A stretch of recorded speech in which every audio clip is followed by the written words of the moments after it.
Boris Johnson may be forced to sacrifice the UK's fishing rights in order to secure a Brexit deal which ensures the nation is not subject to EU rules and regulations after the end of the year, Michel Barnier's negotiating team has told diplomats in Brussels.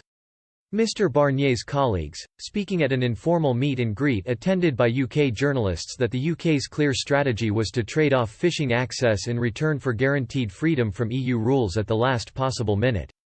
Such a move would infuriate Brexiteers, given control over British waters and withdrawal from the common fishing policy has been central to Brexit. Speaking yesterday, Eurasia Group analyst Mojtaba Rahman said a trade-off with respect to state aid and fishing rights was possible and remains likely, but will take time. Mr Rahman claimed the prospect of a no-deal, with the risk of delays at the border and food shortages, would be a huge concern for Mr Johnson's government, increasing pressure on him to compromise.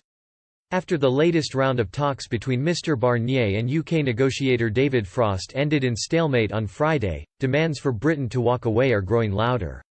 Speaking yesterday, Robert Olds, Director General of the Bruges Group, told Express.co.uk, "With what the EU is demanding, the price is just too high. The European Union is not being reasonable and we need to walk away and reject their demands, and Boris Johnson needs to do that. Britain is now an independent country and we do not have to do what they demand of us any longer."